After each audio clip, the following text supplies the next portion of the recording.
communicating how I think it has gone astray. Don't get me wrong, it ain't all bad. I love the crazy fads, like England always buggering up, but you know we're gonna win the World Cup. I'm gonna start my own nation with myself and reservation. I'm gonna start my own nation with myself and reservation.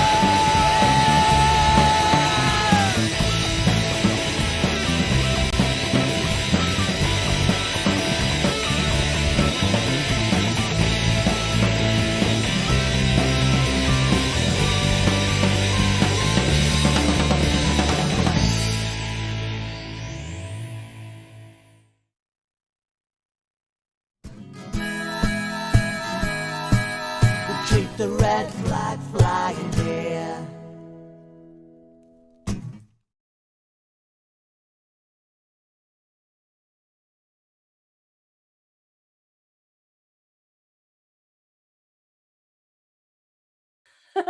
Hello everyone, we're having our usual technical nightmares. John, are you with us? Sort of. We're all in the wrong places. I'm with you for the moment. Literally just My for that internet one. connection is unstable, Sam. And you all just keep freezing. I think to give up on this one. If I can explain to the listeners, if I'm going to be hearing, my normal computer has broken. Its network adapter is broken and I can't connect to the internet. And I've gone on my old computer, but it's struggling. So I'm going to do the best I can. And we and hopefully I won't need to say very much. Let's start. I said, first of all, hello to the team. Paul? Hello. Sam? Hello. And so good to see you, Kat. Hello. Good evening, John. Hiya there. Right. Let's go straight to...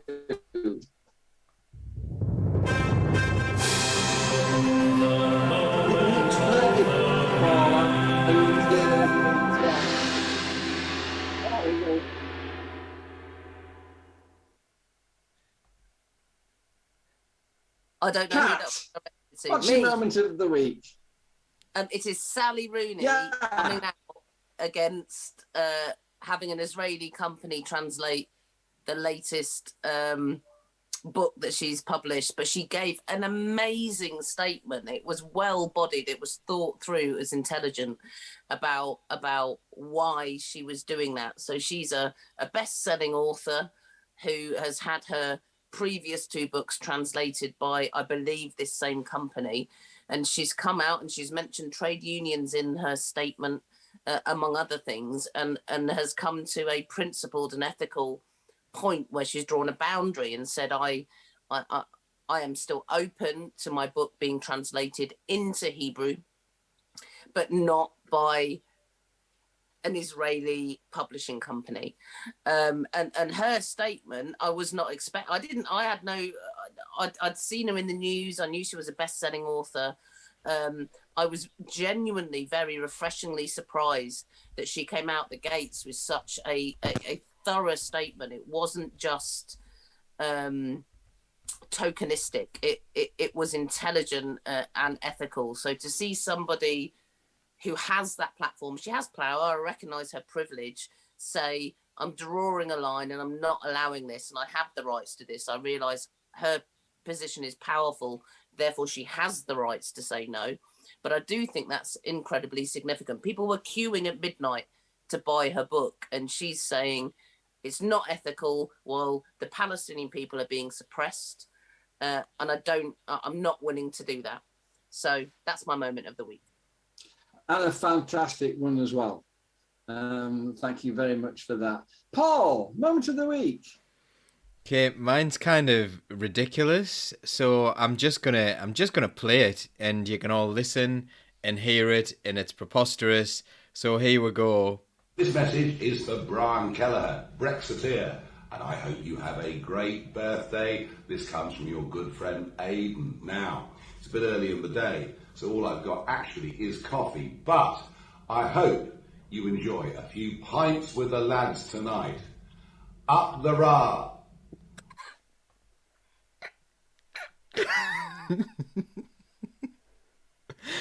So that's Paul, everybody over the age of 50, you're going to have to explain that and why it's so funny. Right, okay, so Nigel Farage, famous Brexiteer, is selling himself for £73, I believe, to do a birthday message for people. So someone's written in and said, can you read out this message? And he's read out this message. The very last few words there, when he said, up the Ra, to explain what that means, that is up the IRA. That is what he means. He's put out a message in support of the IRA for money. And it's just preposterous. It's just the silliest thing. And like the fact that we took this man seriously and everyone's like, oh yeah. And he's an idiot. The guy's an absolute moron. He's managed to be duped into this really, really stupid thing for the sake of £73. So yeah, that was a message for someone's birthday. Nigel Farage willing to support the IRA with his mouth. That was a brilliant moment of the week. Thank you so much, Paul. Right, Sam, moment of the week. So I had the... Hello, Sam? Yes, I'm here, John. Sorry, Sam, just unaware. I had the absolutely lovely experience of spending the afternoon with a singer-songwriter called Sam Slatcher at the weekend. I've dropped a link to the song City of Sanctuary in the conversation on Facebook, and I wholeheartedly recommend you go and listen to it because it's a lovely, lovely song about Durham City. And basically he had this outdoor gig, which was a walk around Durham, and we just stopped at random places in not random, very specific places in Durham, and he played a few songs, and it was just a really lovely way to get out of the doom scrolling on Facebook and listen to a genuinely talented musician and have a bit of a walk. So that is definitely my moment of the week. Thank you very much indeed. A brilliant moment of the week.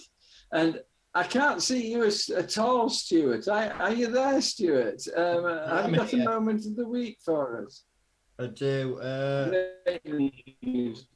My moment of the week, I'm going to use it to do a bit of self-promoting because I've been asked to speak at a rally for jobs, pay and conditions, and to end fire and rehire. Now, I'll be speaking just after two MPs and then before one MP. And I've never spoken public before, so if anybody wants to give me any advice before Friday on how to speak to large groups of people, it will be kindly taken. Well, all I would say, Stuart, is that you regularly speak to literally hundreds of people every week, and it's no different. just be yourself and talk how you talk to us, and it'll all work out fine. You're a brilliant speaker and you get some fantastic points across. Where is this rally taking place? This is going to be at the monument in Newcastle. It'll be at 3:00 on Friday the 15th. Well, all the very best, and thank you for all you're doing in that respect. I've seen it advertised, actually. So get yourself along to the monument Friday, and sort of remember, big cheer when Stuart finishes his speech.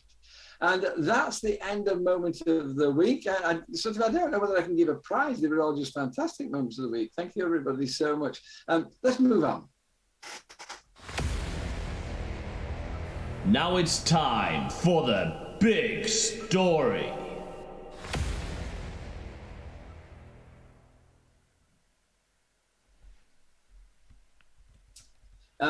If you've just joined us, it's time for the big story now. Can I apologise? My latest computer has broken. I'm on my oldest computer. It's 10 years old, and everybody can tell.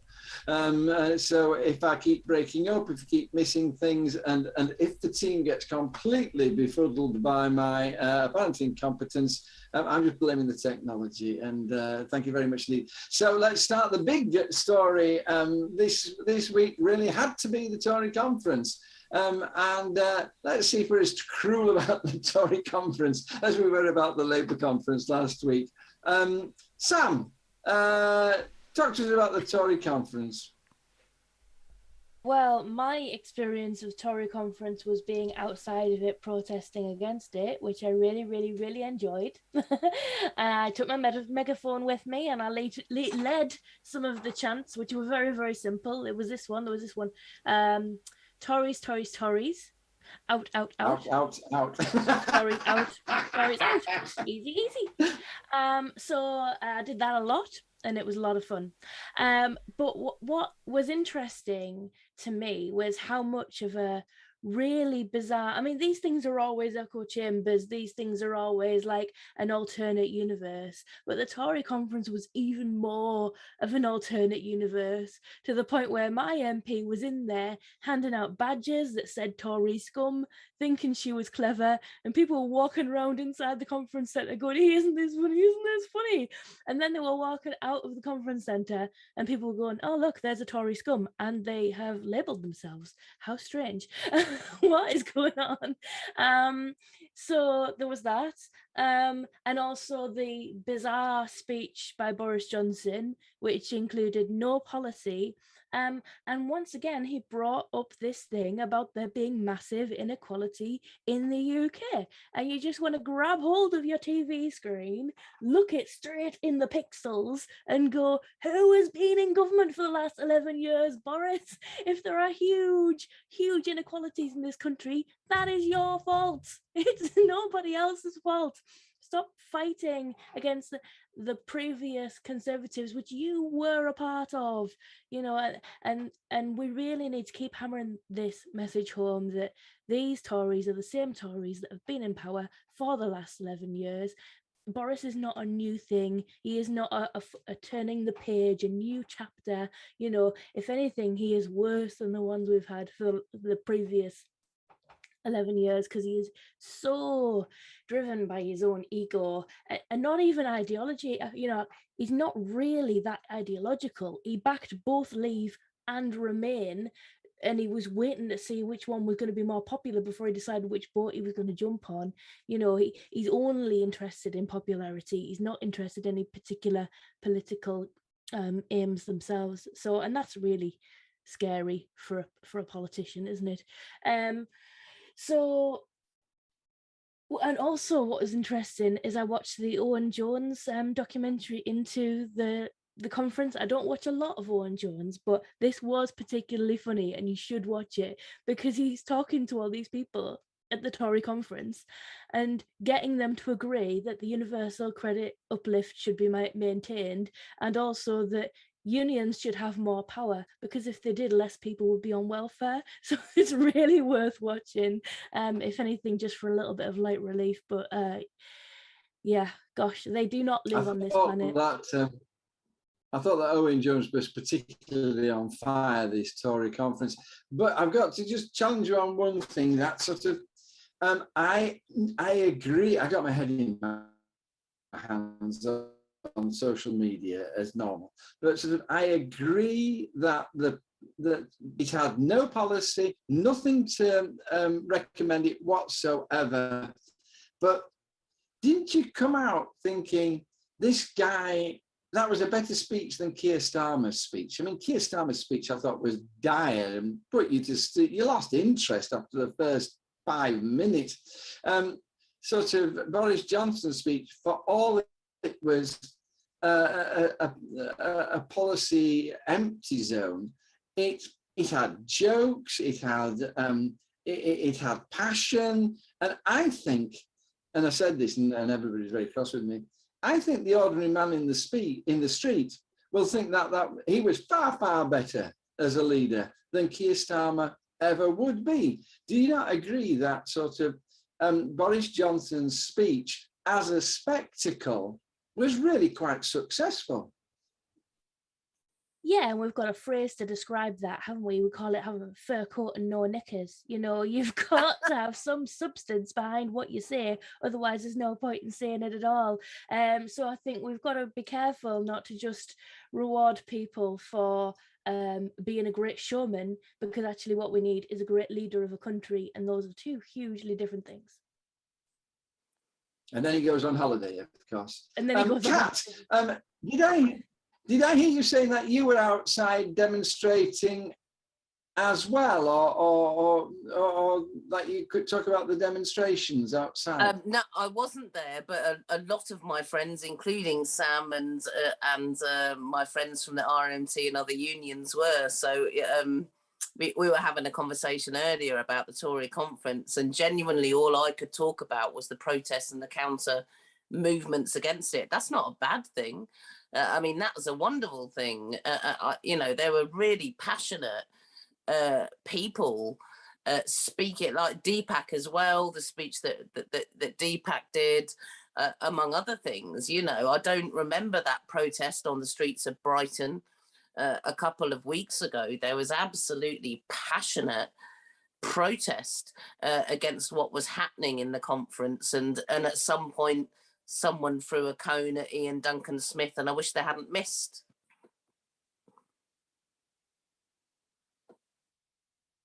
Do you think, Kat, that, I mean, that what they say about these protests all the time is that they have no effect? You're wasting your time going on them. Do you think that please excuse me asking these questions, everybody. There's questions that sort of need asking, and I'm quite happy for the answer to be no, you're wrong. But sort of nevertheless, do you think that those protesters were wasting their time? I think if protest is just theatre and just performance, it's not worth its salt, John.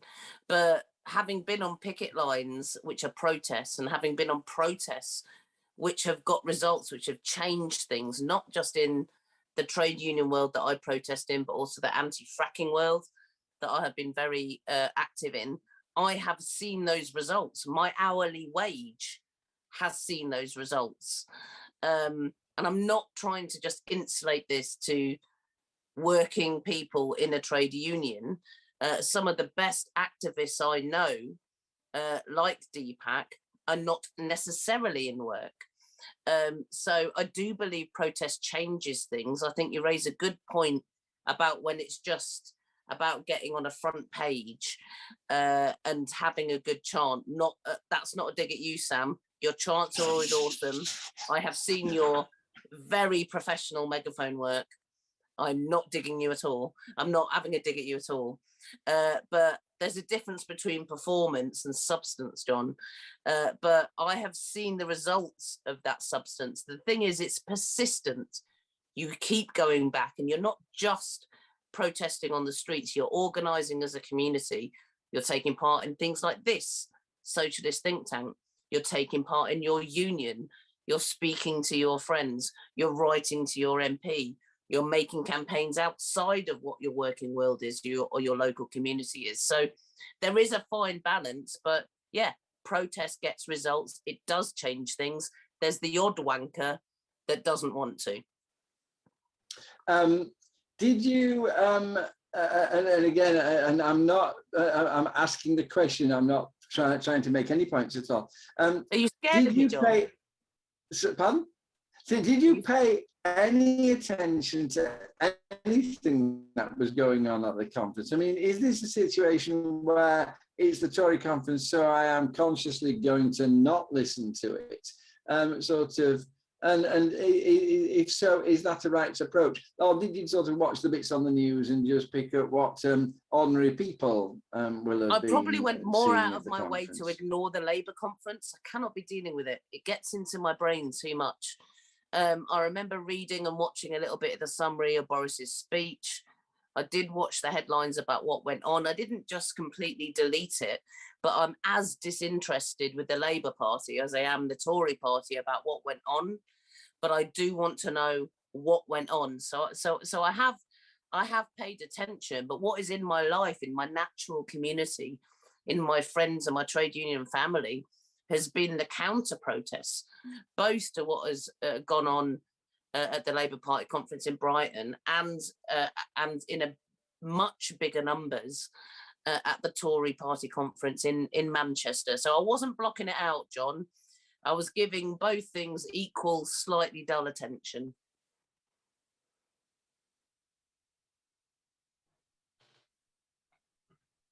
That was such a good answer. He's fallen asleep. God bless you. Thank you so much.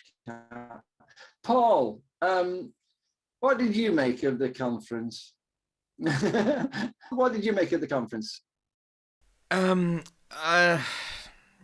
It's the usual stuff, isn't it? It's the usual kind of backslapping. I agree with a lot of what you said, John, around the way public perceived it. The public just want to see a jolly joker sometimes. Like, they are absolutely sick of dire things.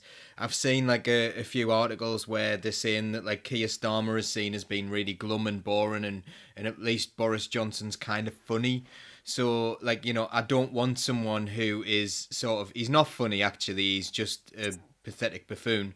But people perceive him as being funny, and that's up to them if they want to. I don't want someone who people perceive as being funny necessarily leading the country. I want someone with a sense of humour who's warm and in that kind of thing. You know, I do think that's an important part of things. But they don't really have this. But it's just this, like, kind of... I think the air of the conference was very self-congratulatory. It's been mentioned in the comments, maybe by Leanne, that, you know, on the day that they announced the universal credit cut, you had Theresa Coffey singing I Have the Time of My Life on karaoke. They were having the time of their lives. They feel completely dominant. They feel completely unchallenged. Hopefully pride comes before a fall. But I don't think they're particularly worried about opposition. I think the opposition's exactly where they want them to be now, because they're outflanking the Labour Party on a lot of policy, well, a lot of talk to the left, and they're talking about that social justice kind of thing, and they don't know what they're talking about, but like it's sort of like, you know, they can hum along with the chorus of what it is. It's like, yeah, I can go along with that. So this is where the Tories are. They're trying to kind of like sing the same sort of tune as the previous Labour leadership and the previous Labour Party. Now that you've got this like kind of a more mundane, bland Labour Party who don't really have any ideas of how to change things. So it's interesting that they're kind of stealing a little bit of the rhetoric around social justice and social improvement, whilst at the same time feeling completely confident in themselves. The Labour Party is exactly where they want to be. They're a safe pair of backup hands, and that was the feel of the conference rather than the detail of the conference. Did you see anything announcement, any policy statement which caught your interest? I mean, I noticed that Carrie Johnson gave a speech backing transgender rights, and sort of, you know, credit where credit's due. Whatever you may think of how much she meant that was a good and important speech to make, I thought. Was there anything that caught your eye, either for good or for bad, in terms, I realise it was a policy-free zone, but sort of in terms of announcements, was there anything good or bad that caught your eye? No, I think the thing you say about transgender rights, that's the Prime Minister's wife. You know, that's not the Tory Party conference. That's not coming from anyone official.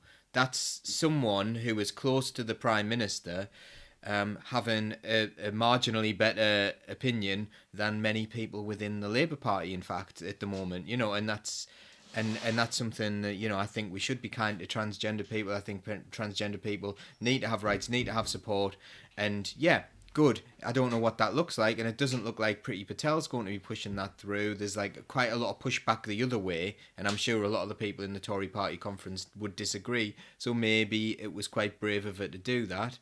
in many ways, because she is a Tory, but, you know, she used to work for them, didn't she? But yeah, I don't think there's anything else. Like, it's the same economically illiterate stuff. I think it was, what's very, very interesting to me is, I think people don't realise, they really don't think it's their responsibility. Like, there was a moment that Boris Johnson said this, you know, it's not our job to fix the supply line. Well, they kind of broke it. You know, like, maybe, I think they believe in the free market, and they believe, like, oh, the free market knows all, but they actually believe in a lot of restrictions as well.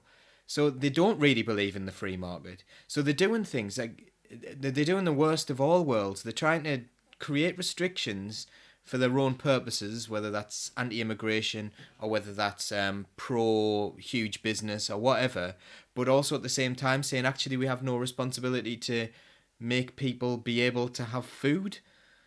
It's like, well, if it's your fault for breaking, you can't have it both ways. So that it's interesting that came out really, really clearly, and no one is trying to pounce on that. Like, I think I'm maybe the first person I know of who's actually said that publicly. I noticed that they're just washing their hands of anything, and it came out really clearly, I thought. Yeah. Finally, Stuart, sort of a conference. Well, the highlight really was we've abolished the £20 universal credit uplift. I mean, is there anything not to despise about the Tory party conference? No, I mean, it's completely all awful. I mean, and the £20 uplift being removed, that's not even the worst stuff that came out of it. Like, when you hear some of the stuff that came out of, you know, the fringe events as such, where the ministers feel dead easy to talk about, you know, what they're pushing. And you got like Theresa Coffey, she's saying, oh, we're going to push more people who are in high support groups in claiming benefits back into work. And these people are not working because they can't work. These are the highest levels of support. And we know what Tories do to get people back into work. They cut the amount of income they've got till they die. You know, this is what comes out of Tory conference. It's basically a bunch of evil bastards getting together and having a party.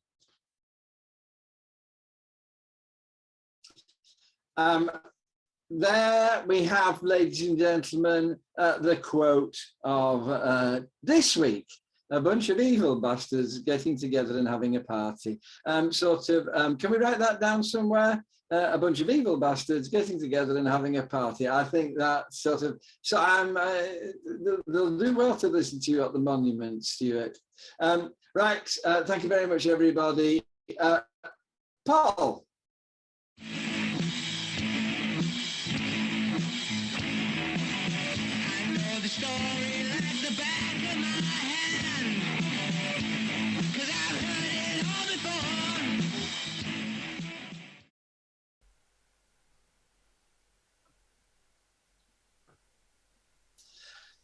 And Paul, the question is yours. We've got three other questions, and the first one is this. Do we need all our Newcastle United supporters to go out and burn their shirts? Okay, so I'm going to start off. I've got skin in the game, so to speak, here. I am a Sunderland supporter, and probably people are expecting me to really, really go after our colleagues up the road, my neighbours and my friends and I don't think there's anyone in my family, so, you know, there's... But anyway, so we've yeah. What the most striking comment about this came from Loki, you know, the musician Loki. He said that this is made on Twitter. The sale of Newcastle to Saudi Arabia has made more headlines than the UK selling 20 billion in arms to the Saudi Arabian government to bomb Yemen. Is the bombing of Yemen anything to do with those Newcastle United fans? I would say it is much less to do with those Newcastle United fans than the bombing of Yemen is to do with our government. And we are responsible for our government. The way people vote is that creates our government. So no Newcastle supporter has had a vote on whether or not to be bought by the Saudi Arabian shell company, which is owned the shell company which is owned by the Saudi Arabian royal family or whatever it is. So, they just want to see their football team do well. And, and they want to have pride in their city, and they want to go along and have a really, really good time at football. And in order to do that, they need to have a really, really rich backer. And they've had an awful time under Mike Ashley, who completely disrespected what is an absolutely historic club, Newcastle. And I'm saying this as a Sunderland supporter. They are, they've got this massive rich history. They've got absolutely brilliant supporters. They don't deserve to be treated the way Mike Ashley has treated them. And they're just looking for something else. So do they have to do something in the politics of it? Someone like me, who really cares about this, if it was my football club that was being bought by these people, I would be really upset about it personally, because I've cared about this stuff for a long time. But the average person on the street, will they think about this? Of course they won't. And should they think about this, they've probably got a lot of things on their mind and they just want to go on a Saturday and have a really good time and see their team win. So I would say that we collectively, as a great British public, have far, far more to do with our own selling of arms to Saudi Arabia than the Newcastle supporters have for who they are owned by. So I wouldn't condemn Newcastle supporters for not coming out against this, because really, unless you really care about this stuff like we do, you might not have a clue. So I've brought it up to a few people and I've seen the deflated faces when I'm saying, well, look what they did to Khashoggi or whatever, things like that. And I kind of said it in jest and their faces sink because they've been looking forward to just something nice in their lives, something they can get behind and some sort of pride they can take and bask in reflected glory of some sort of success that may or may not come for the team. I think politically we need to be putting pressure on our own government. And also, the big worry for me is the fit and proper test. The fit and proper test was more to do with the sale of the TV rights than it was to do with the human rights abuses of the owners. They actually didn't care whether those people were fit and proper as people. They cared about whether it was going to affect their financial interests. So there is a lot to answer for the Premier League. There is a lot to answer for this government. There is a lot to answer for many, many opposition MPs who don't even care about how, and they'll say, oh, someone's going to sell Saudi Arabia weapons so they can murder Yemenis children or whatever. And I think it's absolutely disgraceful the way they've gone on. But that is not the responsibility of a football supporter who wants to take their son, daughter, dad, nana, they'll them going and enjoying a football match, really, it's not their responsibility. And I feel awful for people who are going to try and say things. Maybe there'll be some chants and things like that, but I think generally people will be okay about this. It's not their fault. Thank you, Paul. What a brilliant and balanced answer. Thank you so much. Sam, we know that you're a football expert because you go and watch Shildon. If somebody gave Shildon a shed load of money to be very, very successful, would you care where the money came from? I mean, I would, but I think, I totally agree with what Paul said. At the end of the day, there should be regulators and people at the top of the tree who are making sure this thing doesn't happen. The FA, is it the FA? I don't even know if it's them who's in charge. They shouldn't let it happen. So unfortunately, it is allowed to happen, and you can understand why fans are desperate for the investment that their club needs.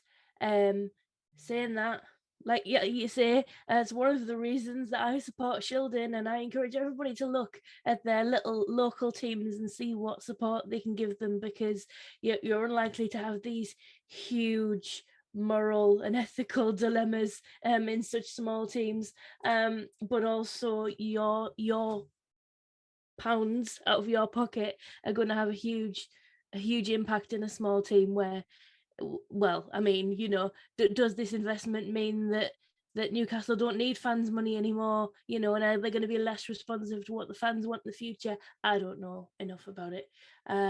So, yes, it would certainly, if I was a fan, I would be looking at whether I wanted to spend any more money on that team for sure.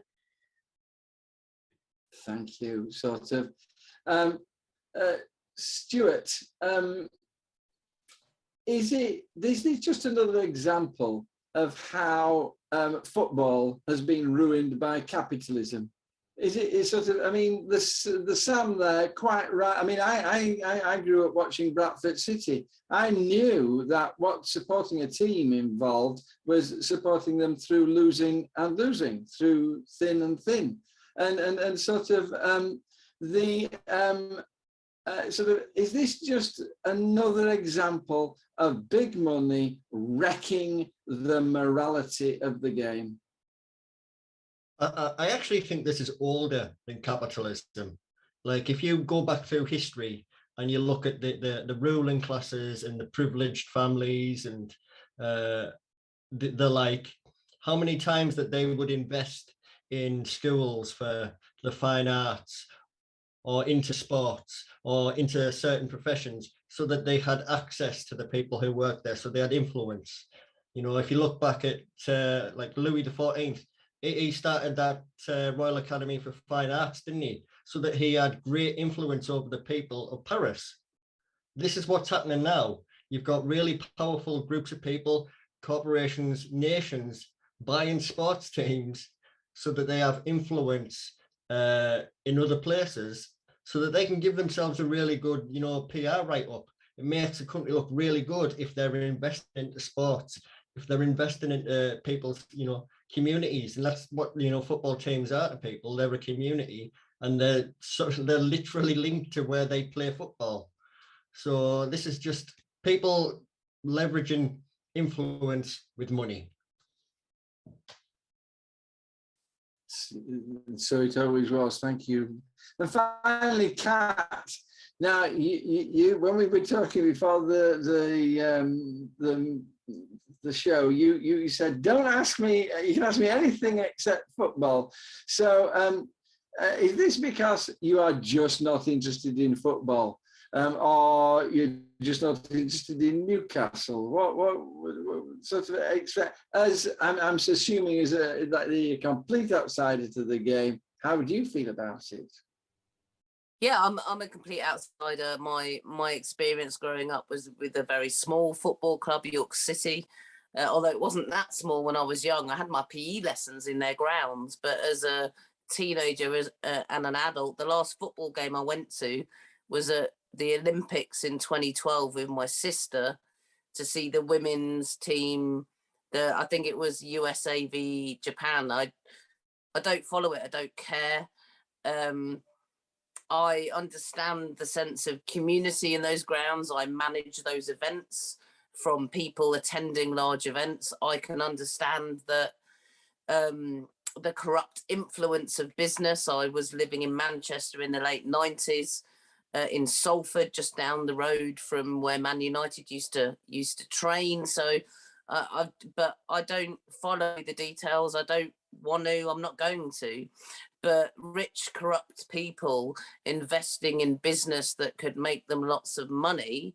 Sure, I'm an anti-capitalist. I'm a trade unionist. I care about that. And I think some of the things Paul was trying to say is, you know, was pointing out that issue and saying the community that exists through going to see a sporting event matters and gives something. And there's a disconnect between the two. I've got some connection with the Spirit of Shankly, who we've got some really good RMT members that are involved in the Spirit of Shankly, which are a very activist element of Liverpool football, Liverpool fans, who set up food banks, who do all sorts of amazing things. And I think they're amazing. I just don't like football. Thank you. And I think we'll end on that, Kat. Thank you for that insightful comment. but it's also for the way you reminded us that it's about community, and these communities, as Paul said, they need money to be successful. Moving on.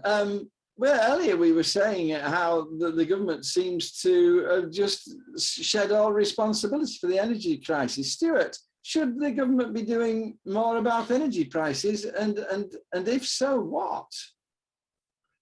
Do you remember a little while ago when Theresa May was running a general election and she promised to cap energy prices, and then she didn't? I think that would be probably a good start if they could back that up and actually do that. If we start from there, 2017 will be all right. Yeah, we need to look at where we get our energy, how we're making it, where we're buying it. We need to make sure that there's protections in places for people. You know, we're going into what's going to be a horrible winter for a lot of people, and not just people who you would traditionally think are going to have an awful time with energy shortages. This is like about the whole nation is going to have a pretty rough time if things keep going the way they are. You know, there's so much that can be done very quickly, I imagine. We can start to action things pretty sharpish, and the government seems intent on doing absolutely naught. Yes. How could you cap energy prices to consumers without sending all the companies bankrupt? Well, I would imagine that you might have to nationalise a few just to get us over the hump. But after that point, I think you'd be all right. Thank you. Paul, what's your solution to the energy crisis? The problem is that there is no easy solution because they've made so many mistakes. Like you know, if they were going to be reliant on fossil fuels, then privatizing the storage of gas, for example, and outsourcing that to a German company was a huge mistake, because we have really, really small store. Like it's dwarfed. There are graphs. I'm sure someone, maybe Tim or someone will put this in the chat. There are graphs that show how appallingly low the stores of gas are. So if that was the way we were going to go, just like outsource everything, wash our hands of everything, as we mentioned earlier on from the Tory, like the Tory policy seems to be, wash our hands of this. This isn't our responsibility. Let the market decide. The market has decided, but the market has got more interests elsewhere. They're more interested in Germany staying warm for the winter. They're more interested in Germany's lights being switched on, for example. So like, you know, this is the situation we're in. We need a long-term strategy involving clean energy. We know that renewables are getting cheaper and cheaper. We know that battery storage technology will improve massively. We need to insulate homes, which is a really sensible thing to do in order to reduce the amount we use. Because if we reduce the amount we use, then we don't need as much gas. So shortages will affect us less. You know, these are things that we need to stop using so much of everything and try to do things that aren't going to run out. Try to use things that aren't going to run out. But this strategy needs to have been happening from years previously. And obviously wind power has improved a lot, but we need to get a lot more solar. We need to get a lot more storage. We can do a lot of things. Like, if you put your mind to it, you can do a lot of things. If there was a worldwide consensus on, rather than trying to burn all the fossil fuels that we have in order to make people loads of money, if we said, actually, let's get rid of them, it could happen. People were sent to the moon like 50 years ago, nearly 50 years ago. It's a ludicrous amount of, more than 50 years ago. It's like 51 years ago, 52 years ago. So this was done half a century ago. Why aren't we able to do something? They did that in a really short space of time. So let's have some will, let's have some effort, let's make sure next winter isn't going to be as bad as this one. Let's make sure that we have, like, if we need backup, then we've got the storage for that backup. And let's make sure that things work for people. Like the customer needs to be like a customer. The people, I'm really sorry for using the word customer because that's the way they think of it. They'll try and fleece customers for as much as they can get, whereas what we think is people need to have cheap energy. I read that people who are on low incomes are facing inflation of 10 to 15% on their overall income because so much of their income is going to be spent on fuel. Now that's absolutely appalling. In order to stay warm, quality of life will go down. That means less money spent in your local economy and your local businesses. That means less fun. That means a worse time for people. This means children coming to work, like school, hungry and cold. You know, this is a real negative thing. Are we a civilized society or are we not? And you know, the version of the market we've got is not providing that, so we need to do something much more socially responsible. Thank you, Paul. Kat, I'm worried about the effect upon climate change. Sort of every time they talk about the energy crisis and the fossil fuel problem, they say that, and it's going to be made worse by the fact that we're trying to move away from fossil fuel. And you just think that people will be saying, well, we need to stick with fossil fuels and forget this damn silly climate crisis. Do you think that the climate movement is under threat seriously because of this energy crisis? Yeah, and I think it has done since the 80s. It was Thatcher that took out of public ownership in 1986, 1989, the energy industry. You know, it was Thatcher that privatized that industry. So this is not suddenly happening this week. This has been happening for decades. But also, like Paul mentions, in regards to transport, in regards to petrol. So, you know, people trying to fill their cars up. This also brings up the issue of public transport. And I don't just mean London and the tube that stops everywhere and is near everyone's house. I'm talking about public transport in rural areas or areas that aren't rural, that are very poorly connected, that need urgently, right now, no bones about it, affordable public transport, in which therefore that crisis would be averted. But the original sin is one of privatization that has existed since the mid-80s. So this is no surprise, but you're absolutely right. It is a climate crisis, but a very slow burning own goal in that regard. Thank you. And finally, Sam, are we going to see real suffering this winter? Yes. And it's going to get worse because they're going to revise the energy cap in April. That's what I've heard. So you know, we could have a very difficult spring because there are times in the middle of the year that people need the heating and other things too. One thing that hasn't been mentioned yet, which could really change the game, and which is a policy change that the government have the power to do right now, is to allow people to sell energy to each other.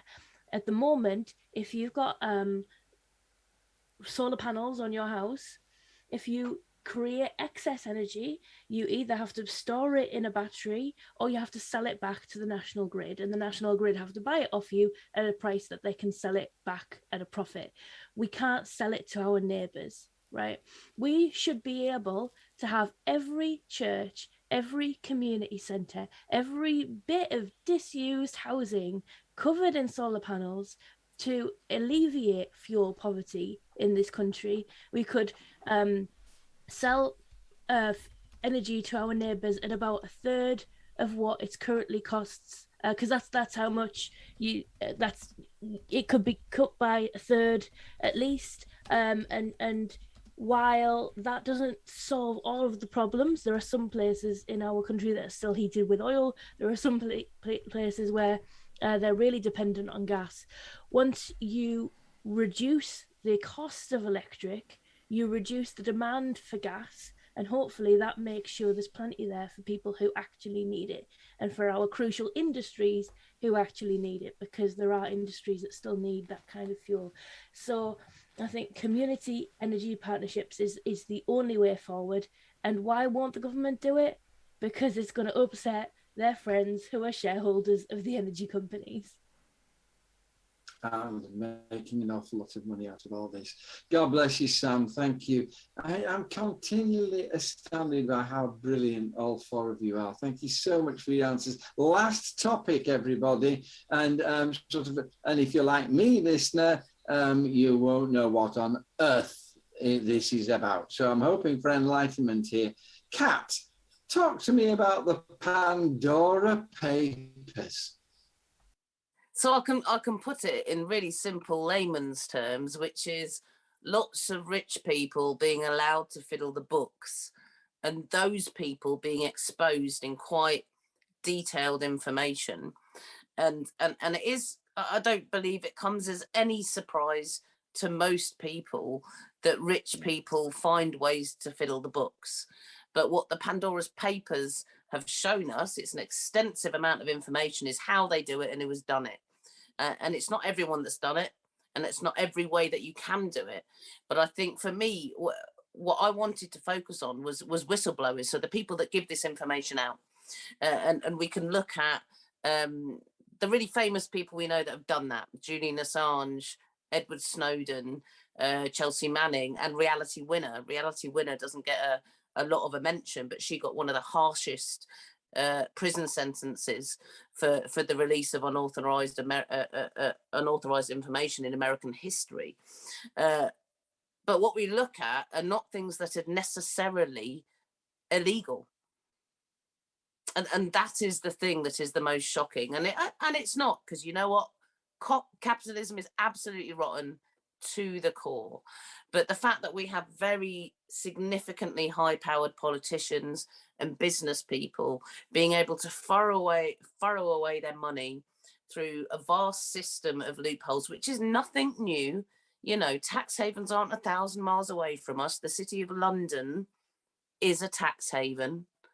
You know, Guernsey is a tax haven. It's not far away places. The way the financial system works is fundamentally corrupt, but it has been legislated or unlegislated to the point where a lot of the things that the Pandora Papers are telling us, not all of them, are just about legal. Things that you're allowed to do if you're rich enough and if you have enough power. And I think that's the takeaway. You don't have to read a 4,000-word essay in The Guardian to understand that. It's rich people are corrupt, and they can employ other corrupt people to file and fiddle away their money. And our conversation as socialists and as people that aren't those rich people in power is why, but also how do we stop it? How do we stop those people being able to do it? And we do have to focus that argument on tearing down a capitalist system. We have, as we were talking about earlier, a Tory conference that turned around within a week badges that said Tories are scum. They're good. They're good at twisting on their heels. And capitalism is good at twisting on their heels. I remember the whole Never Kissed a Tory thing 6 or 7 years ago. They had T-shirts out at London Pride, you know, saying those things, how rich people do things. That's what we pay attention to.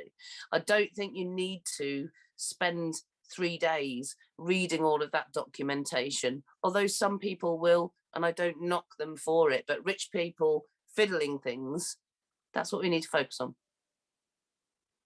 Thank you. God bless you. And what a lovely message. Paul, did you spend hours reading all of that documentation? No, but we did do a special about it on Saturday night where we had experts on to explain it. So like it's very much like the Panama Papers. This is a deep level corruption. It's just a bigger leak. It's kind of it's funny because some people think it might be a little bit of a red herring almost, and like they've released this big leak, but there's something else going on. There's something else that we need to be worrying about, and there's like you know, where's this leak come from? It's come from a number of sources. Why is it being released now? But it seems to have not captured any public imagination, and I think it's because, you know, it's a really, really deep conspiracy fact that written into law are all sorts of things that protect rich people's money. Everything in this is legal. there are lots of people who are doing criminal things and they are hiding their money using legal means. And the reason those means are legal is because they can afford to have lawyers who write these things into law. They code capital. They code, so like, you know, your house isn't capital until it's coded into law as being capital. You know, you've got to write a law in order to make that a thing, or a field. But now you can like code an idea into capital, or you can code like all sorts of different things. So there's I'm going to say the words code of capital again, because there is a book called that, which is really, really worth listening. It's a hard read, but it's very, very good. And someone please put in the comments who it's by. It's by a German American lady. Lady's a woman, sorry. And she's absolutely fantastic. Katerina Pistor, I think. Anyway, that's what's going on at the moment. People are coding, like the lawyers are coding these really immoral acts, making them legal. That's the situation we're in. People don't seem to care because people seem to have accepted that our leaders are corrupt.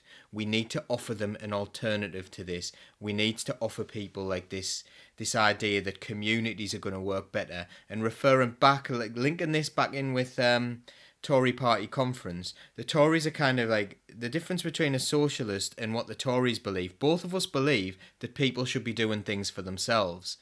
The difference is they're saying like, we've got all the power, we've got all the money, you do things for yourselves. And we as socialists are saying they've got all the power, they've got all the money, that money needs to be shared between everything, and then we'll do things for ourselves. They want to keep the control with none of the responsibility. We want to give all the responsibility and the control to people. That is what this is exposing. We have no control over our lives.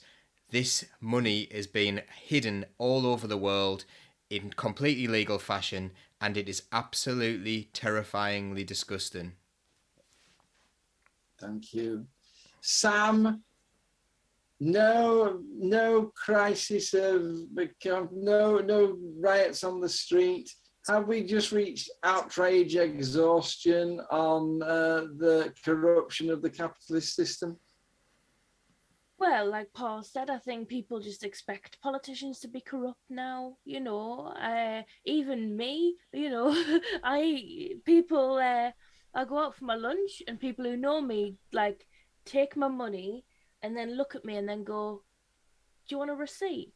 And I'm like, no, I'm intentionally going to not take a receipt off you, so you know that I am not claiming this on expenses, because that's what they think we're all doing. We're all doing everything we can to cream off as much as possible for ourselves. And I saw a meme the other day actually, and it was like, good doctors was loads, and then bad doctors were a few, and good men were loads, and then bad men were a few. Good police were loads, and bad police were a few. And then it was like bad politicians was like loads of people, and good politicians was few people. It's just become, and it's a joke. It's national like sense of humor that, you know, oh, politicians, they all lie, isn't that funny, ha ha ha. It's not funny. It's not how actually most of us do conduct ourselves. But also the other side of it, which is, you know, it's not that people aren't outraged. People are angry, but they're also working 3 jobs on a 0-hours contract while trying to look after their kids and keep a house over their head. And it's just, they're too busy to do things that I do and frivolously go to Manchester on a day out just to shout at some Tories, right? So I think there's that side of things as well. Just because they're not out on the street doesn't mean that they're not very, very cross. Thank you. Last word, Stuart. We're out of time. I think if anybody sits down and looks through it, they will find stuff that makes them incredibly angry. Like we've just seen 20 quid taken off the most vulnerable people in our country, and the Conservative Party co-chair Ben Elliott, the secret company that got £120,000 of tax credits given to them.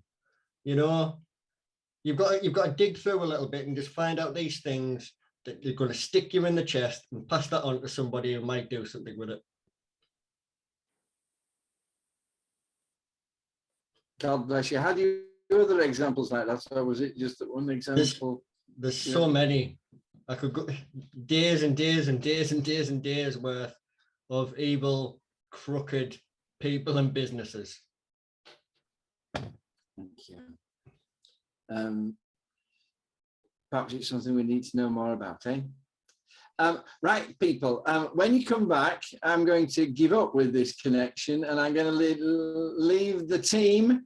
Thank you, team, for being so patient with me, and I'll try and get things up and working better for next week. But you've been so nice to me, and thank you. Thank you, listeners, for being patient as well. I was unable to see any comments. So Sam's got a load of things that she'll be wanting to go through, and I'll be seeing you next week. In the meantime, you know how this program works.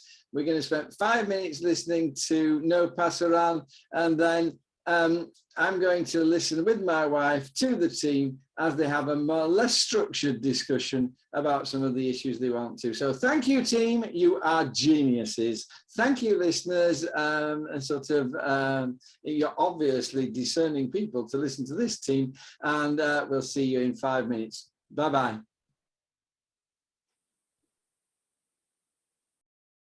My name is Jack Atkinson, I'm not afraid, and I live and die by this vow that I've made. The only good fascist's a dead one, they say, and around here we are.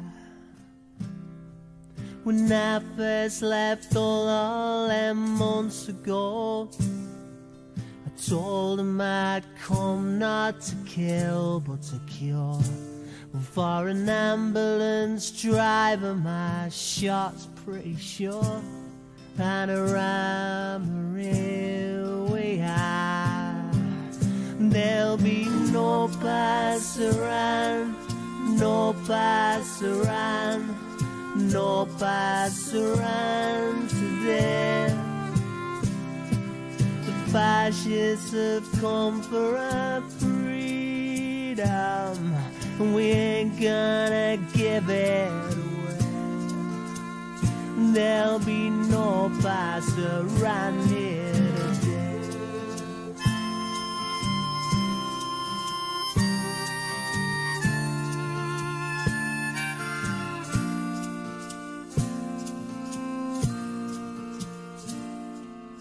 I told my mother, now mother, be strong, for the left way is right and the right way is wrong. And you can stick that on my grave when I'm gone, for I'm here we are. There'll be no passaran, no passaran, no passaran today. Fascists have come for our freedom, we ain't gonna give it away. There'll be no passaran here today.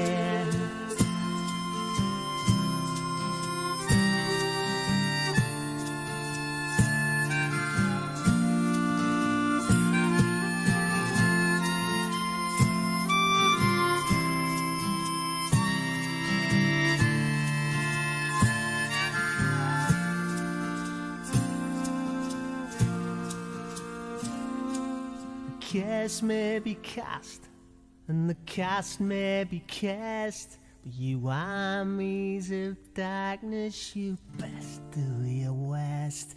'Cause to win, yeah, well, you gotta get past us first. And around here we are.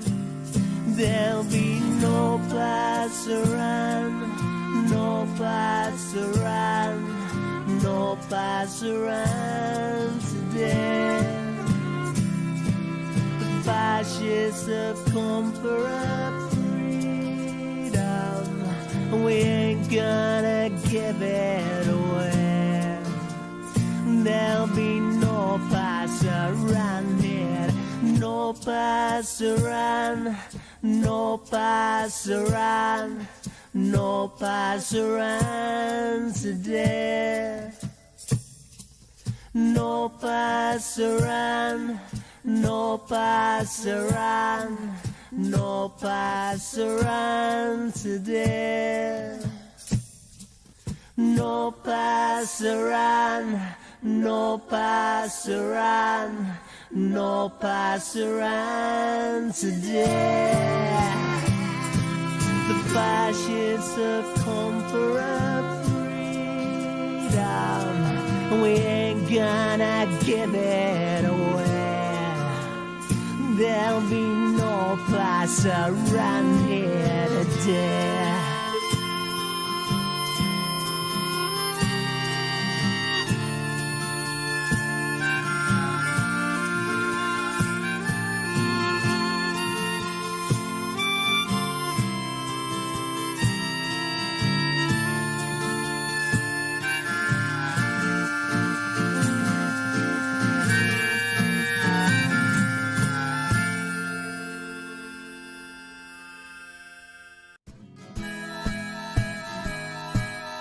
Keep the red flag flying here.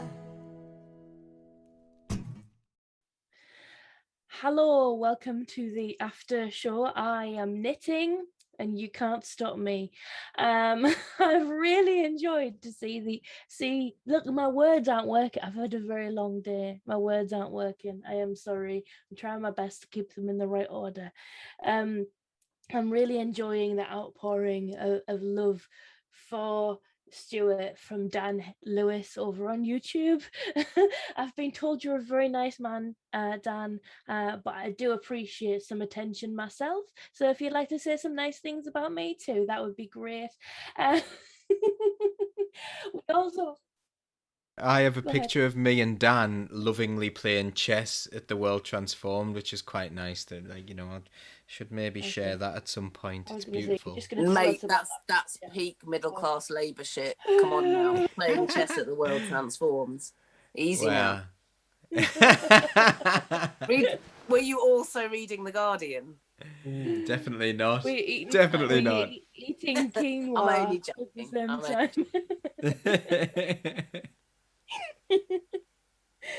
Oh dear. Well, yeah. I mean, if it's possible for you to share that photo, that'd be great. But also, otherwise, we'll just have to imagine it.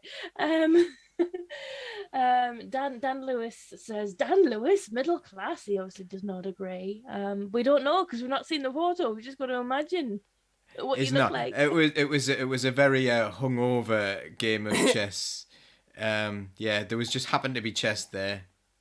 So, Dan, my love and solidarity to you. My judgment was purely in the format of sarcasm. Yes. And my knitting is ruined because I've got my yarn caught in the wheel of my office. You were just annoyed at the prospect of middle class Labour papers. She says, "Well, knit." Of which I basically am one. So throw your shit at me, I'll take it. Jake says he can confirm that Dan is not middle class. So that's great. Well, okay, that's how we do it. As long as we've got people to second that motion, we know that it is correct. We had some great guesses at what was wrong with John's internet. Jake said, is John trapped inside a vitamin C tablet? Tim said John's in a yellow submarine. Jake says he's auditioning to be the next Homer Simpson. Dave said he was broadcasting from the inside of a bottle of Mountain Dew, which is this week's socialist think tank sponsor. That was my favourite. We don't have such sponsors. No, we don't. But you can join Socialist Think Tank for free. And if you choose, you can also make a monthly donation to the amazing work that mostly Paul and Laura do. There are others, and there's Rochelle, and there's James, and there's all the team behind the scenes, and the different socialist think tanks. We are most certainly a team. Definitely. But thank you so much, Samantha. He is broadcasting from inside a yellow highlighter. Ruth really got into it. Did John's takeaway curry explode when he opened it tonight? Is he practicing for a Big Bird audition, or has he had an accident at Glow Stick Factory? I thought he was signalling that he was joining the Lib Dems. Oh I like the fact that, Sam, you've basically got a pint of John in your hand because it's the same yellow colour. This is where John is broadcasting from. That's how John is being represented in this conversation this evening. And the Dan says John's spent too long in the green room. Neil said, I think John's computer's not working. Someone sold him a lemon. There you go. There's a good Neil joke, isn't it? Good Neil joke. But A pint of John, yes. We are not sponsored by Segway, Neil. We are sponsored by no one. Great. But what else did people say? Dave Murphy says, Stuart, your speech will go fine, but whatever you do, just don't say up the rah at the end. You know, or do and see what happens. £73, I would consider it. £73 to say up the raw, dear me. What a guy. Well, how much was Boris getting paid for his Telegraph columns? I can't even remember now. Chicken feed. Okay, so yeah, we've got the photo of me and Dan now anyway. So there's me and Dan playing chess. You can't see it, but it is in the I can there see it is.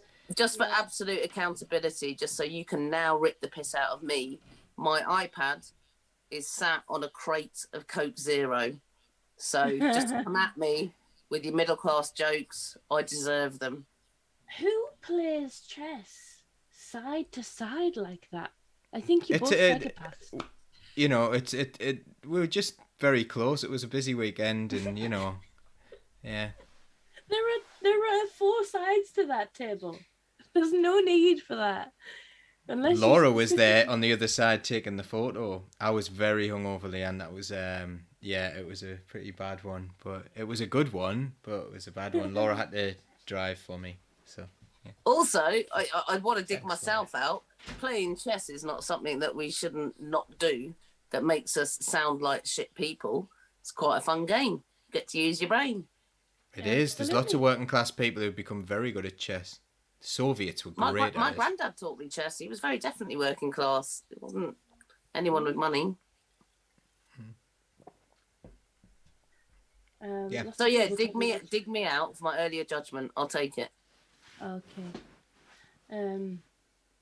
It was a photo opportunity, says Chris. Who won the chess game? Said Jake. Who won? Yeah, it was me. You won. Yeah, I practice against children quite a lot, so yeah. I teach in a special school, and I'm unbeaten. So there. Actually, you know, that's pretty good because I mean, I'm not saying that all autistic people are good at chess, but my boys are good at chess. And some of them might be going to special schools, so it's not necessarily as easy as it might sound. We've got some really good strategic brains sometimes. Yeah, there's some really good players actually. Like, I'm just teaching them though, so I play against them properly so that when they do beat me, which is inevitable, then it will be real, and you learn a lot by losing in chess. We've digressed a lot now, haven't we? Wow. There were some really good comments earlier on about the privatizing energy in the mid to late 80s, and I realised, you know, that the rest of the people I'm on this panel with are from those coalfield areas. I was born and raised in North Yorkshire myself, so not spitting distance, but my accent is a different story. But I think that history does matter. The fact that we were one of the first countries in the world, in the Western world, to take out of public ownership in 85, 86, our energy industry, to the situation we have today, and also we've got COP26 about to happen, and we have people queuing up at petrol stations at different, not everywhere in the country. My parents live in North Yorkshire, my sister lives in Nottingham, and I live just outside of London, and there's very different situations, which means it's cultural. But, you know, I think it matters. It's not just about what has happened in the last 5 or 10 years, it's about what's happened in the last 30. And that's that a was really a bit good of a point. rant. Yeah, no, that's a really good point, isn't it? What we need to find a way of articulating to people is what happened to our communities when the mines closed was an example of a really unjust energy transition, and now we're going into another energy transition, and we have to make sure that is just and fair. And one of the great ways to do that around here is to utilize the dormant mines and use those to create mine water geothermal energy, which can be used to heat houses, and hopefully make gas obsolete in the future. You know, we really need to be finding more ways to move away from gas. There is no such thing as clean gas, and the more and more of it we dig up, the more extreme consequences things like fracking, there we go, are gonna have. I mean, we had 10 years of this is slightly less dirty, you know, and funnily enough, it was Greg Clark, who was the Secretary of State for Business at the time, who is still about. He's been out on the news today, but at the time when I was protesting it in my parents' village in Kirkby Misperton in North Yorkshire, he was the one that was like, oh, I'm not sure. He actually came out on side on it, you know. So the argument of slightly less dirty has to be put to bed now. That's true. Do you want to answer Chris's question, Paul? Mine? Sorry, my plans. So he said, if the boundary changes happen and Wingate becomes part of the new Easington and Seam constituency, what are your plans, Paul, going forward? Stay with Sedgefield or move over and bring your positive activism to the new constituency? Well, I won't have a choice because the boundaries will have moved, so I don't have a choice about staying in Sedgefield because I wouldn't live in Sedgefield anymore. I have lots of friends and comrades in Easington, so I live right next to it. I grew up in that constituency. I lived there for many years, so I won't have any problem finding people there, and I work with those people anyway. I don't know. I don't really have any personal plans for myself, as in terms of ambition or anything like that, to do anything other than try to help people. So I'm more into kind of trying to get things done than trying to do things for me. So I hope that answers your question anyway. And don't worry, Sedgefield, because if you do lose Paul, guess who you're getting? Yeah, because as the boundary, as the boundary commission proposals stand, I would be moving it to Sedgefield. Woohoo! So it is interesting to us. However, I have tried to initiate many conversations with members of the public about the boundary review suggestions, and they really don't care.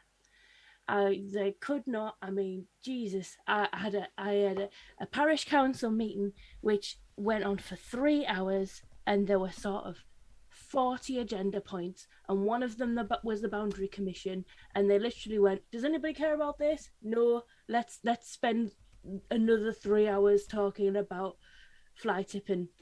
You know, people really don't care. I can give you a counter to that though. So my mum's a parish councillor in North Yorkshire, in a village in in Rydale. And all of the parish councils in that area were voting for the particular way of doing things in North Yorkshire. It's the biggest county, and all of those parish councils voted for one thing and lost. You know, and it's not like all of those parish councils were one political swaying or another. They were quite a combination, but they were all very locally focused. You know, and I think what I came, and you know, North Yorkshire is a place I was born and raised in. It's not something I've just heard of. It's where I came from. You know, and I think about how the structure of local democracy is working, and particularly like John's question earlier about the performance of it. You get to say, but actually, no, you don't, because we get to ignore you. And it's nice to see, you know, Chris seems like quite a regular person who contributes quite a lot, and I realise that he's got a different political persuasion to everyone, but it'd be nice to hear his answer to that same question. How does he think that democracy is impacted by these changes for the good or for the worse? Yeah, thanks, Chris. Let us know what you think. Go on then, Stuart, you had your hand up. Borders are a capitalist idea. I love it, yes. It doesn't matter. So are passports. Passports are a relatively new thing. Yeah, they're a relatively new thing. We think they're completely normal and have been there for all of time. Yeah. They're relatively recent.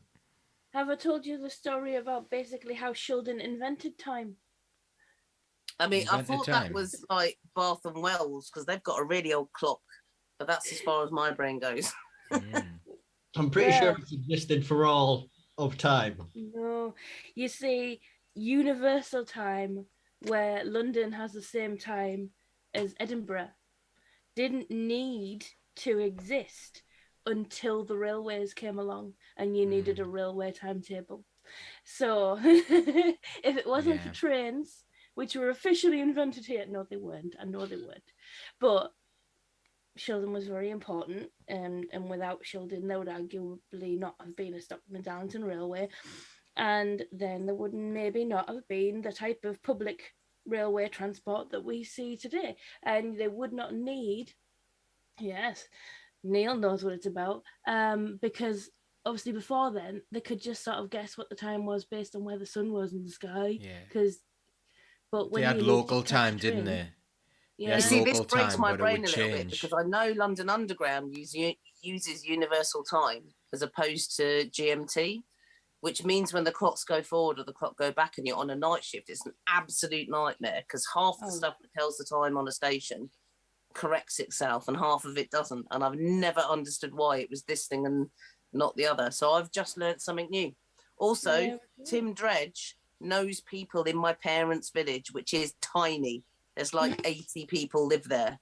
Tim knows we definitely know people in common. Yeah, Tim knows everyone and everything. Yeah, but Kirby Misperton, come on now. Yeah, Chris agrees with the cat. There is no need for the boundary changes. It's a ridiculous proposition. Oh, and he's put some stuff in there about flat pack democracy if anybody is interested in that. Thanks for replying, Chris. That's great. Stuart's been asked for an opinion on something. Hang on, did I see it? It was from Dan. He'd be interested to hear Stuart talk about it. What was it? I'm scrolling back, so it was about Nadine Dorries declaring war on councils that close libraries. When she was speaking about how a library pass is like a gateway to another world. Isn't it brilliant? It's a chance to change your life. Oh no, we lost him. That's like capitalist broadband again. Or how passionately Stuart feels about library cards that he just froze after his late statement. Oh no! Well, he will come back. He will come back. There'll be something happening. Yeah. After all my hard work over the break as well to get this actually working and looking all neat. Oh, Stuart's back. Stuart's back and moving. Continue, Stuart. Hey. Where did I get up to? Nadine Dorries being the passport to a different world. You said things like that. Yeah. It was an opportunity to change your life. You know, a library card. Except they've shut down all the libraries so that the actual library card's worthless. So there's no opportunity. They've taken away all the opportunity. No one can change their lives through reading books anymore. It's a load of garbage. you're liars and you're cheats and you're just trying to rewrite history, you know, to think that you're going to give us something new, because you're not. You've taken loads away. You've taken 800 libraries away, and if you give us back 100, we're still 700 down, you know? But again, it's more of the Tory government washing their hands of all of the bad things, and we talked about it last week about Jacob Rees-Mogg, the haunted pencil from the 17th century, talking to an esteemed friend from Disabled People Against Cuts, and saying, oh no, the government didn't do that. The government didn't close youth centres. The government hasn't taken your job, knowing fine well that it's the policies of his government that made local authorities do those things. And this is another thing, these evil local authorities who are withdrawing funding from libraries so that they can do frivolous things like, I don't know, look after adopted children. You know, that's the reality of it. Collect the bins, yeah, keep the streets free from rats and rodents and allow people to have some basic sanitation. How dare they, you know, when unfortunately the local councils have been forced to make really, really difficult decisions about these things, you know. I'm glad that other people are coming to understand that now that they've got to carry the can for these things now that they've won certain local authorities. You know, it's going to be a lot harder than they think it's going to be. People need to condemn the cuts. Absolutely. When there's a cut and a motion says there's a cut, condemn it. Don't water it down. It's pretty serious. Yeah. I first met Paula Peters on the picket line for against driver-only operation on National Rail, which isn't where I work, by the way. I work on London Underground in 2015, 2016, you know, and she was absolutely, then in 2015, 2016, absolutely adamant about the reality of what cuts are. Therefore, she understood the reality of assistance being removed from a train. And it was from then on that I got involved with DPAC, and I love them with all my heart. They are absolutely wonderful human beings who we shouldn't just applaud, we should be standing beside. Her passion and her integrity and the things that she has to go through, despite all of that activism, all of the things she goes through in her daily life, should be absolutely inspirational to us. She's somebody who I continue to learn from. I was at the Kill the Bill march at Parliament with her, and she was still giving me a wonderful, heart-filled earful. I don't know. I love DPAC, and we should keep on listening and standing beside and acting with. Yeah, we love them on Socialist Think Tank, don't we? And been on a couple of times, and I'm sure that will continue. Those links. I'm getting a DPAC t-shirt through the post. Do it. I've got one, and it's baggy, but I love it. So I wear it as a nightshirt, or I tuck it in and take it to demos. Yeah. They'll want us to talk about the audio riot. Yes, absolutely. Please do, Stuart. So yeah, they've got a campaign going on. I think that it's hashtag audio riot. Everything to do with it's there. The attacks are coming thick and fast against disabled people. I mean, they are literally in the worst position I think they've ever been with the government. We need to do everything to support them and show solidarity. Yeah, and no bones about it. We should make no excuses. We should just get out there and stand beside them. And when they call out, we should show up. And they're brilliant with saying, we recognise people can't always physically show up in spaces. So therefore, here's this hashtag. Here's this Zoom meeting. Here are these things you can do. And we should just do it. We need to turn up however it is that we can. We just need to do that. Yeah, and Neil saying that Jennifer Jones would be a great guest. Please, if you've got any contacts with anybody who you think would be a great guest for Socialist Think Tank, let them know. Let us know. Tag us in a tweet to them, or or just message them and say, hey, this is a really great show. Why don't you message them? And I'm sure they'll give you some airtime. We really want to give these excellent campaigners a platform, because we know that the people who want to oppress us will get a platform handed to them on a plate, and the people who are working hard like us to bring a little bit of equality into the world need to work a lot harder to get that platform. So please do hook us up. Speaking of t-shirts, baggy or otherwise, that t-shirt you sent me, Kat, is absolutely amazing. The RMT Palestine one, although it is a large woman's t-shirt, and I'm an extra large woman, I think. So, well, so yeah, universal fit. I'm slightly biased to this because I designed it. It's a lovely t-shirt, but but I'm by the glad miners' that we gala, by the miners' gala, I will be a large woman, and I'm gonna wear that. So yes, yeah, I'm looking forward to that. I can try and dig you out another one. No, it's all right. I'm committed. I'm gonna commit. I've got some dumbbells. So yeah. I will be in that by the minus guy. But I thought, oh, okay. Everyone knows I'm RMT anyway. I don't need to advertise it. I nearly won my Star Far Stations badge, but which I can send you in the post. You're more than welcome. Yay. But yeah, thank you for that. With my access to further things, which I keep on forgetting to send you, Samantha, there's another question as well from Jane Strange. What did everyone think of Edwina Curry's ridiculous comments about the universal credit cut on Breakfast TV? I didn't see that. Oh, gosh.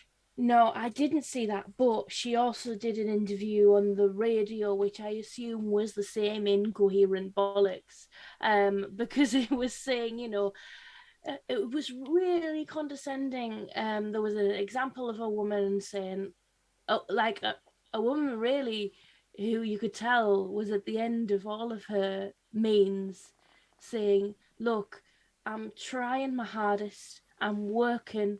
I've got young, disabled children. I can't work any more hours in the day. And Edwina Curry going, oh, come on. You're not really going to be destitute. You'll just have to manage your money better. And you'll just have to... And well, maybe you should aspire more and ask for a raise. You'll be surprised, she said. Truly like somebody who's never had to do this in their life. She said, you'll be surprised if you go to your employer and say to them, I'm thinking of leaving, and unless you give me some more money, you'll be surprised how much they will. And they will say, bye-bye then. Right? These jobs are not negotiating with individual employees about their terms and conditions and pay. They are saying, this is what's on the table, and if you don't like it, you can leave. Okay, and they are saying, if you take another day off sick because you've got COVID, then we are going to sack you. And they are saying, if you have another day of parental leave because your child is ill, then we are going to sack you. That is the reality of the labour market at the moment. We can't just... It's like, I think you should just go and ask if the supermarket that you work for can allow you to work from home. It's based in no reality at all. Made me so cross. Well said. Isn't like, what's her claim to fame, Edwina Curry? Wasn't it something to do with salmonella and John Major? Just sounds like a meal I really don't want to eat, to be honest, Paul. Salmonella Yeah. and John Major. Basically, yeah, there was one point where Edwina Curry, I remember this from being a child. I was a very strange child, so I was like 7 in 1988, and she warned the British public that most of the egg production in the UK was affected with salmonella, which made all the egg sales plummet. So yeah, that she's very associated with salmonella, and there were rumours of her having an affair with John Major. Exciting times. I mean, that would make a very exciting episode of Spitting Image that I'd probably watch. For those people old enough to remember it the first time round, which I do. Yeah. My favourite was Desmond Tutu. He's very bouncy. Oh, apparently they Yeah, I both feel- admitted the affair. Apparently, Oh. so that's not an alleged thing. That is that they Okay. did it. Well, if you're John Wow. Major, it's anything to make you seem more interesting, isn't it? Fucked a grey pea, basically. um, You told me I was allowed to swear. Yeah, Yeah, you wow. can swear. just because the show's like regulated now, so you can't say things that aren't true. But you're allowed interesting to how we be talk allowed. about people's those kind of things, isn't it, as opposed to the politics? Because John Major's always seen it and was literally perpetrated in Spitting Images as this grey nothing. But actually, policies were made in his tenure. And policies are made in Boris Johnson's tenure. Policies were made in David Cameron's tenure, in which we're like, oh, his wife likes graphic design and really nice wallpaper. Yeah, It's they funny, trivialise it, don't they? Go on, Stuart. Like the political errors are kind of broken up by, you know, Thatcherism, Blairism, and all these people, you know, there is no, you know, is there going to be a Johnsonism? Is there going to, you know, there was no Majorism, was there? No. You know, But Theresa May began the footing, not a very good one, on Grenfell. And what's happened with that?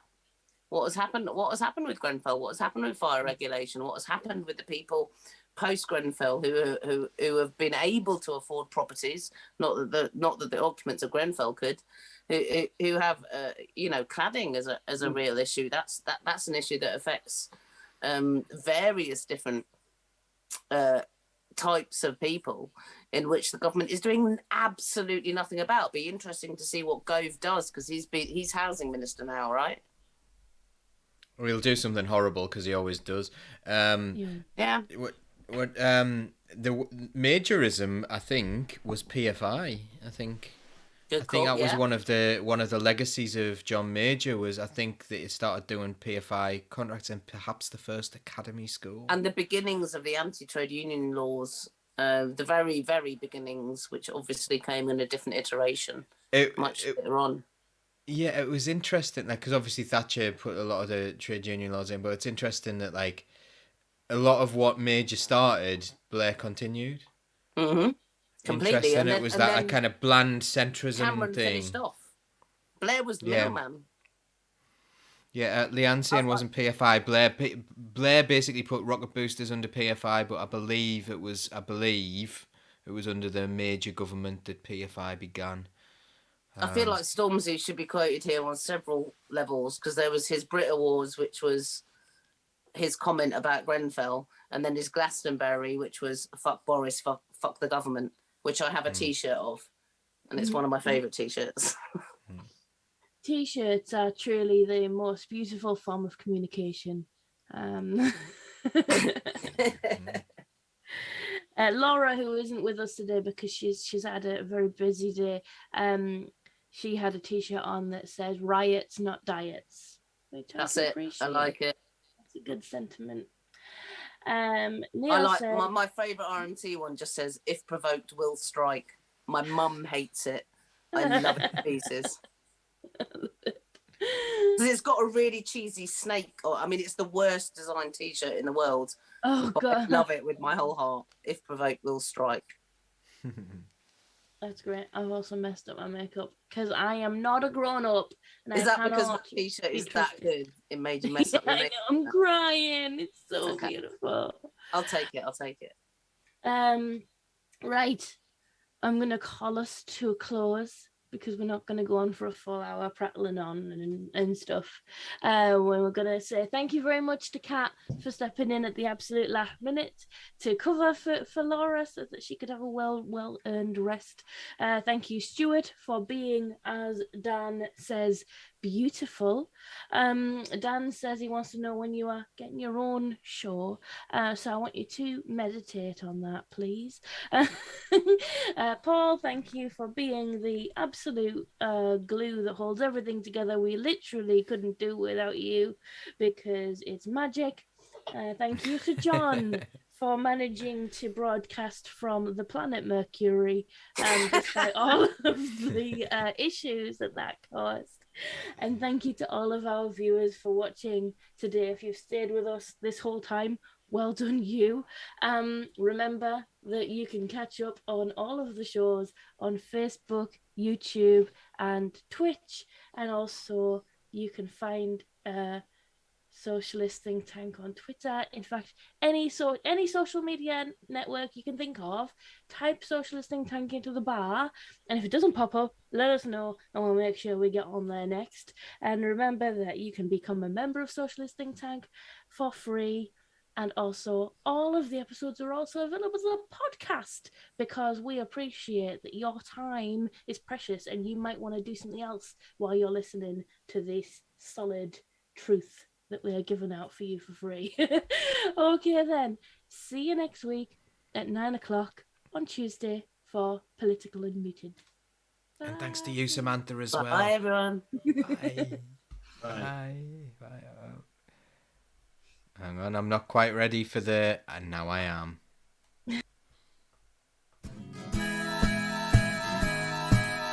Keep the red flag flying here.